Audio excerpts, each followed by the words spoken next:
அனைவருக்கும் வணக்கம். நான் உங்கள் ஹோமியோபதி டாக்டர் சிவகுமார்.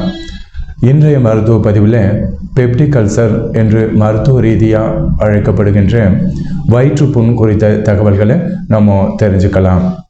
நம் உடலில் வாய், உணவு குழாய், இரைப்பை, சிறுகுடல், பெருங்குடல் என்று தொடரும் அமைப்புகளை நம்ம உணவு பாதை அப்படின்னு சொல்கிறோம். இந்த உணவு பாதையின் உட்பகுதியில் கோழைப்படலம் அமைந்திருக்குங்க. சரிங்களா? மேற்சொன்ன இரைப்பையில் ஏற்படுகின்ற புண்ணை கேஸ்ட்ரிக் அல்சர் அப்படின்னும், சிறுகுடலின் முதல் பகுதியில் அதாவது டியோடனம் என்று மருத்துவ ரீதியாக அழைக்கப்படுகின்ற இந்த பகுதியில் ஏற்படுகின்ற புண்ணை நம்ம டியோடனல் அல்சர் அப்படின்னு சொல்கிறோம். இந்த இரண்டு பகுதிகளிலும் அதாவது இரைப்பை மற்றும் சிறுகுடலின் முதல் பகுதிகளில் ஏற்படுகின்ற புண்ணை நம்ம பெப்டிக் அல்சர் அப்படின்னு சொல்கிறோம். அடுத்து இந்த பெப்டிக் அல்சர் வருவதற்கான காரணங்கள் என்ன அப்படின்னு கேட்டீர்கள்னா, நம்ம உண்ணும் உணவை செரிக்க நம்ம வயிற்றில் சில சுரப்புகள் சுரக்குதுங்க. அதாவது கேஸ்ட்ரிக் செக்ரீஷன்ஸ் என்று மருத்துவ ரீதியாக அழைக்கப்படுகின்ற இந்த சுரப்புகளில் ஒன்று ஹைட்ரோகுளோரிக் ஆசிட். இந்த அமிலத்தால் வயிற்றின் அமிலத்தன்மை அதிகப்படுவதால் அல்சர் வருவதற்கான வாய்ப்பு இருப்பதாக சொல்லப்படுதுங்க. தவிர உணவு பாதையில் அமைந்திருக்கின்ற கோழைப்படலம் மெலிவதாலும் அல்லது கோழை சுரப்பு குறைவதாலும் இந்த வயிற்றுப்புண் வருவதற்கான வாய்ப்பு இருப்பதாக சொல்லப்படுதுங்க.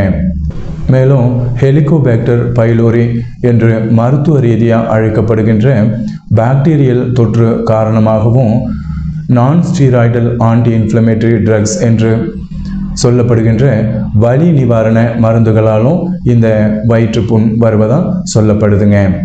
மேலும் புகைப்பிடித்தல், மது அருந்துதல், மசாலாக்கள் நிறைந்த உணவுகளை உட்கொள்ளுதல் போன்றவை இந்த புண்ணை அதிகப்படுத்தும் காரணிகளாக சொல்லப்படுதுங்க. தவிர வயது மூப்பின் காரணமாக வயிற்றின் தசை பகுதி மெலிவதாலும் இந்த அல்சர் வருவதாக சொல்லப்படுதுங்க. இப்போது இந்த ஸ்ட்ரெஸ்னால வயிற்றுப்புண் வருமா அப்படின்னு கேட்டீர்கள்னா, ஸ்ட்ரெஸ்னால நம் வயிற்றின் ஹைட்ரோகுளோரிக் ஆசிட் சுரப்பு அதிகரிப்பதால் வயிற்றின் அமிலத்தன்மை அதிகப்படும். எனவே வயிற்றுப்புண் அதிகப்பட வாய்ப்பு இருக்கு. அடுத்து இந்த பெப்டிக் அல்சரின் அறிகுறிகள் என்னவாக இருக்கும் அப்படின்னு கேட்டீர்கள்னா, வயிற்றெரிச்சல், வயிற்று வலி, அதிலும் குறிப்பாக சாப்பிட்டவுடன் வயிற்று வலி அல்லது வெறும் வயிற்றில் இருக்கும் பொழுது வலி, நெஞ்செரிச்சல், குமட்டல், வாந்தி போன்ற அறிகுறிகளும், மேலும் சிகிச்சை மேற்கொள்ளாத போது இரத்தம் கலந்த வாந்தி, மலம் கருப்பாக போதல், அசதி போன்ற அறிகுறிகள் இந்த பெப்டிக் அல்சரின் அறிகுறிகளாக இருக்கலாம்.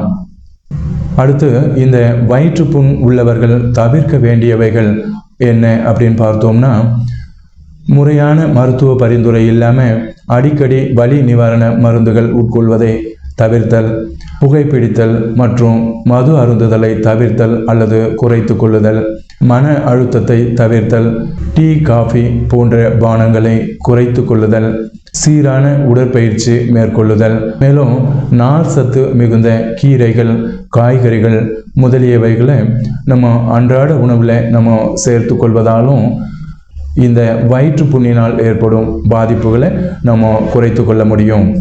மேலும் இந்த பெப்டிக் அல்சருக்கு முறையான சிகிச்சை மேற்கொள்ளாத போது இந்த புண்ணிலிருந்து ஏற்படும் இரத்த கசிவுனால இரத்த சோகை நோய் ஏற்படவும், அடிக்கடி புண்ணாகி குணமாவதால் இந்த தசை பகுதி இறுகி உணவு பாதை குறுகி அடைப்பு ஏற்படவும் வாய்ப்பு இருக்கு.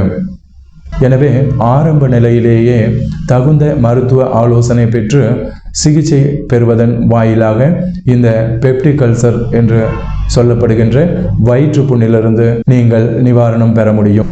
மேலும் இது போன்ற மருத்துவ தகவல்களை நீங்கள் தொடர்ந்து தெரிந்து கொள்ள சப்ஸ்கிரைப் பண்ணுங்கள், லைக் பண்ணுங்கள், ஷேர் பண்ணுங்கள்.